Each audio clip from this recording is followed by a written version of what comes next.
ആനന്ദമഠം രചിച്ചത് ആരാണ്? ഉത്തരം ഓപ്ഷൻ ഡി, ബങ്കിം ചന്ദ്ര ചാറ്റർജി.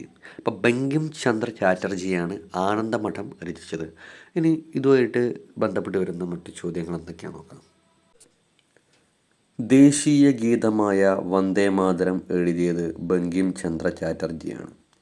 ബങ്കിം ചന്ദ്ര ചാറ്റർജിയുടെ ഏത് കൃതിയിൽ നിന്നാണ് വന്ദേമാതരം എടുത്തിരിക്കുന്നത്? ആനന്ദമഠം എന്ന് പറയുന്ന കൃതിയിൽ നിന്നാണ് വന്ദേമാതരം എടുത്തിരിക്കുന്നത്. ബംഗാളിലെ സ്കോട്ട് എന്നറിയപ്പെടുന്നത് ബങ്കിം ചന്ദ്ര ചാറ്റർജിയാണ്. ദുർഗേശനന്ദിനി എന്ന ഗ്രന്ഥത്തിൻ്റെ രചയിതാവ് ബങ്കിം ചന്ദ്ര ചാറ്റർജിയാണ്. സിസ്റ്റർ നിവേദിതയുടെ ശിഷ്യനാണ് സുബ്രഹ്മണ്യ ഭാരതിയാർ. ഓടി വിളയാട് പാപ്പ എന്ന ഗാനം രചിച്ചത് സുബ്രഹ്മണ്യ ഭാരതിയാരാണ്. ഇന്ത്യയിലെ ആദ്യത്തെ സാമൂഹിക മതനവീകരണ പ്രസ്ഥാനമാണ് ആത്മീയ സഭ. ആത്മീയ സഭ, ബ്രഹ്മസമാജം എന്നിവ സ്ഥാപിച്ചത് രാജാറാം മോഹൻ റോയിയാണ്. അപ്പോൾ ദേശീയ ഗീതമാണ് വന്ദേമാതരം. ഇത് എഴുതിയത് ബങ്കിം ചന്ദ്ര ചാറ്റർജിയാണ്. ബങ്കിം ചന്ദ്ര ചാറ്റർജിയുടെ ഏത് കൃതിയിൽ നിന്നാണ് വന്ദേമാതരം എടുത്തിരിക്കുന്നത്? ആനന്ദമഠം എന്ന് പറയുന്ന കൃതിയിൽ നിന്നാണ് വന്ദേമാതരം എടുത്തിരിക്കുന്നത്. ബംഗാളിലെ സ്കോട്ട് എന്നറിയപ്പെടുന്നത് ബങ്കിം ചന്ദ്ര ചാറ്റർജിയാണ്.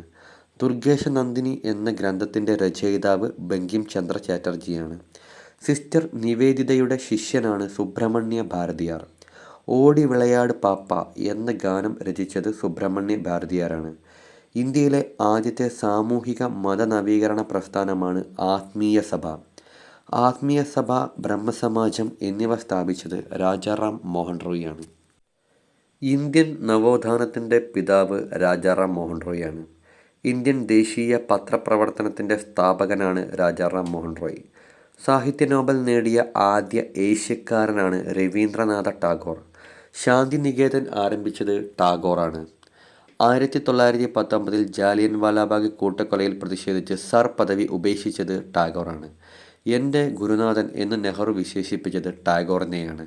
അപ്പോൾ ഇന്ത്യൻ നവോത്ഥാനത്തിൻ്റെ പിതാവാണ് രാജാറാം മോഹൻ റോയ്. ഇന്ത്യൻ ദേശീയ പത്രപ്രവർത്തനത്തിൻ്റെ സ്ഥാപകനാണ് രാജാറാം മോഹൻ റോയ്. സാഹിത്യ നോബൽ നേടിയ ആദ്യ ഏഷ്യക്കാരനാണ് രവീന്ദ്രനാഥ ടാഗോർ. ശാന്തിനികേതൻ ആരംഭിച്ചത് ടാഗോറാണ്. 1919 ജാലിയൻ വാലാബാഗ് കൂട്ടക്കൊലയിൽ പ്രതിഷേധിച്ച് സർ പദവി ഉപേക്ഷിച്ചത് ടാഗോറാണ്. എൻ്റെ ഗുരുനാഥൻ എന്ന് നെഹ്റു വിശേഷിപ്പിച്ചത് ടാഗോറിനെയാണ്. Okay, thank you.